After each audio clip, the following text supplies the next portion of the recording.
I thought I had one more ice out, but that's my mistake. I have a theme today. I think it was Gary who reminded me of this. You know what the theme is? Sweating. It must be hard to be a Mysterian. Just like an Irish pimp. You gotta, when you wake up in the morning, you gotta dream up stuff to worry about on top of, you have to make up stuff to worry about on top of the stuff you should worry about. Like the Yellowstone caldera. I mean, I'd worry about that. Yeah. Earthquakes in California, there being more today. You know, worry about that. But they make up stuff to worry about. Why do they do that? Mysterians. For example, they worry about things like maybe we should color potatoes for Easter instead of eggs. What's wrong with there was eggs? a piece in the Star Tribune today about, eggs are now precious. Expensive, And yeah. they're expensive. So maybe we just, because the kids would love that, wouldn't they? They'd love to find an Easter basket full of ugly, gnarly-looking potatoes all colored up like an Easter egg. But that's what Mysterians worry about. Yeah. Or Mysterians worry about, here's something. Mother Jones magazine published an article from The Guardian, that's in the UK. Okay. And that article argued that dogs are villains to the earth. They're fomenting climate change. And it concluded that dogs have extensive and multifarious environmental impacts. They disturb wildlife, pollute waterways, and contribute to carbon emissions. It pinpointed how canines are disturbing native wildlife, particularly shorebirds. You see, if you have to get up, GL'ers, I'm speaking for most GL'ers. You get up in the morning and maybe you open the door and you go out and you take that first breath of cool morning fresh air and you can smell spring in the air and you say, look at this, what a day, blue sky. Full of optimism. Just the world's your oyster. Yeah. Anything could happen. This is the day the Lord hath made. It's just a wonderful day. Who knows what could be accomplished on this day? A euphorian gets up and they go outside, and the first thing they do is they say, what's that smell? Then they look at a cloud and they think that cloud doesn't look right. It might be full of nuclear waste. Then they see a dog and they begin to think, I wonder if the dog is ruining the earth. And then Mrs. Johnson comes up in the street in her Suburban, a Chevy Suburban, and they go, she's ruining the earth because she's not driving an electric car. And they go on and on and on. And then they think, we should have an Easter egg hunt for the kids on Sunday, but the eggs are getting a little pricey. We really can't risk that. I know what we'll do. Let's use potatoes instead of eggs. Are they talking a big baked potato or those little potato? Little potato. Potatoes are ugly I don't too. know. I'm not going to read the piece. I saw the headline, and I knew exactly what it was. But eggs are a white surface, so that's why coloring them up looks good. But dogs are us. They're part of us. Right. They're important. They're wonderful. And plants grow back. Yeah. Well, plus I have yet to see a dog that has destroyed any natural. I haven't seen dogs do anything. Right. They might scratch and mark their territory. But see, if you're a Mysterian, you have to dream that up. Yeah. You got to come up with something because life is not comfortable for you. You're full of angst. You're worried about stuff that you've made up to be worried about. Right.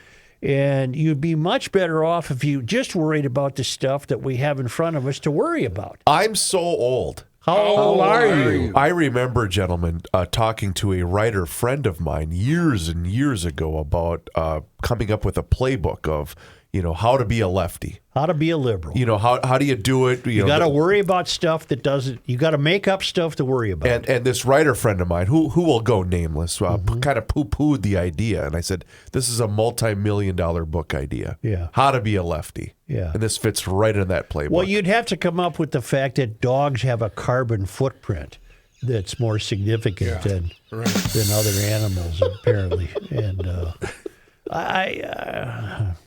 So there's your theme.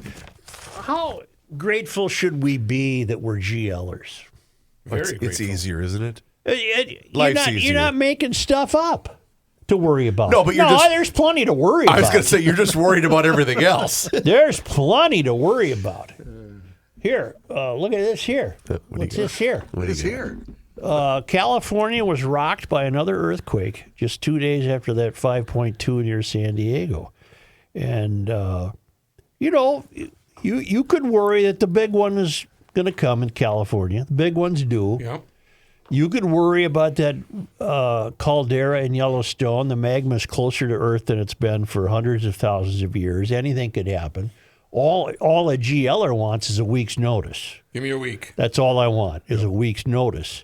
I don't know what the Mysterians want. They don't worry about the stuff they're supposed to worry about. They worry about the stuff they make up to worry about. And did you see the video of the elephants that protected the baby elephant? Oh, yeah, I love elephants, man. But so there's nature is working right there.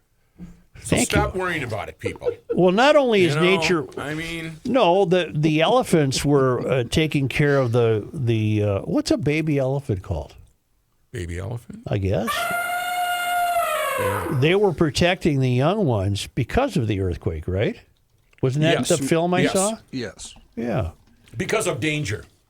Right. They didn't know what the danger was. You know, elephants have sorrow. When they lose an elephant, they have sorrow. Oh, for sure. Yes. Yeah. They have It's really joy. sad at zoos where you see. I'm anti-zoo. I know you are. I don't like zoos. Let those animals alone. A baby elephant is called a calf. Oh, they're calves. Mine is the elephant. So a calf, male one, is called a bull, and a female one is called a cow now. There you go. So calf is a baby term. Female elephants are called cow now. Apparently, this is. I would just call them a female elephant. Yeah. And a male elephant. I bet male elephants are called bulls then. That's a lot of work. Right? Yeah. Seriously? I would assume so. Yeah. What did the elephant say to the nudist? What? Is that your trunk? That's great, but can it pick up peanuts? What do you get when you cross an elephant with a rhino? What? I don't know. Elephino. Oh, my God. Okay, now just everybody stop. Stop. You're going to tell us the joke how to catch an elephant. Just stop. Just stop. I don't need this. I got a lot on my mind. I know you do, and I don't want to hear any of it. Got it. I don't want to hear any of it. These are the days I wish we still took calls. No, I don't want to hear that either. I'm going to tell you something. Yeah. I'm sticking with this, that it's got to be difficult to be a Mysterian, because in order to validate your day, you better come up with something new to worry about. And I'm being very serious now. You could link this to legislative action.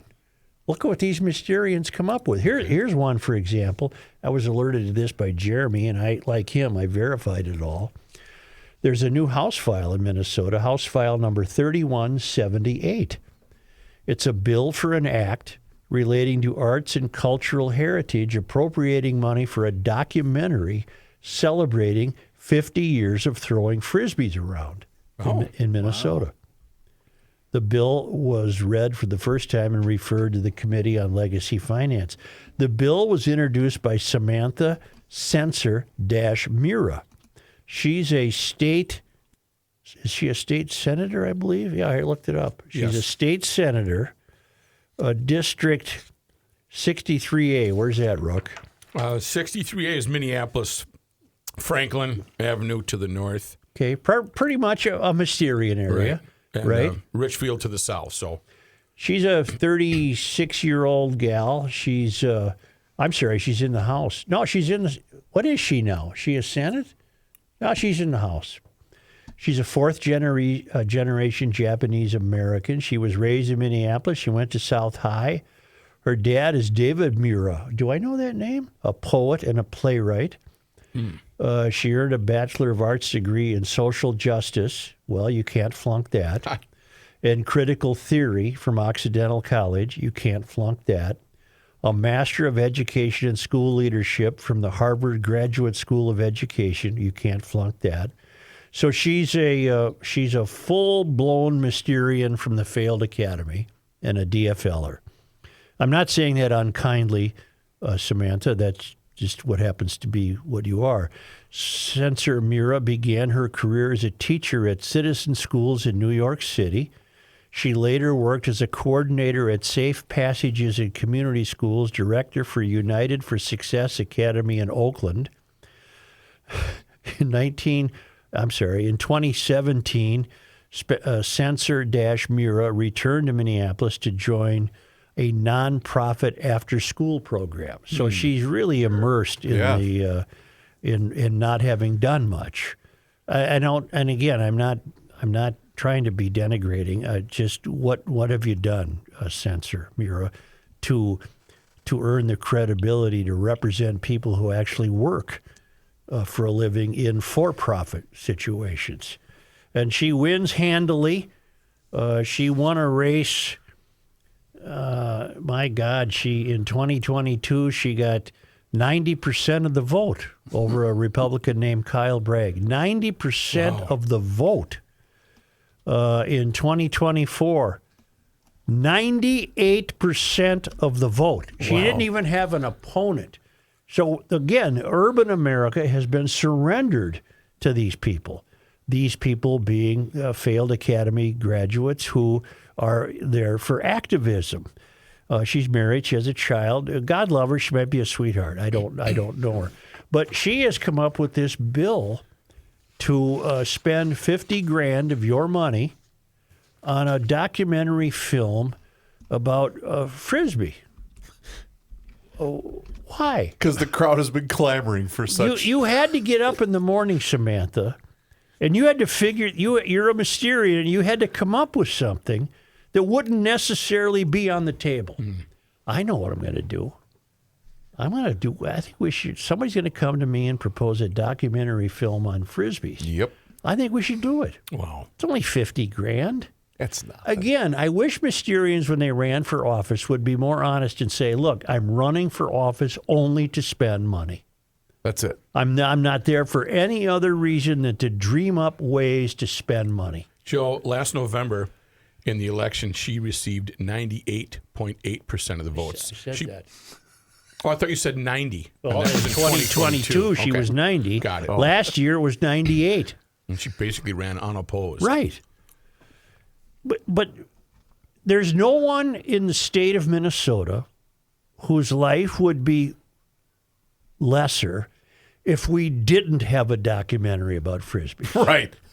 We'd all be still okay. We're going to be okay. We'd be okay. Even the guys that played Frisbee would be the okay. guy, and I know I know more about Frisbees than Samantha Censor-Mura will ever know.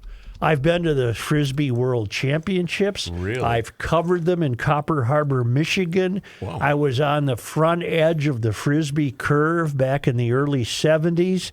I know all about competitive Frisbee. I know everything there is to know about Frisbee. I know the history of Frisbee. And not once did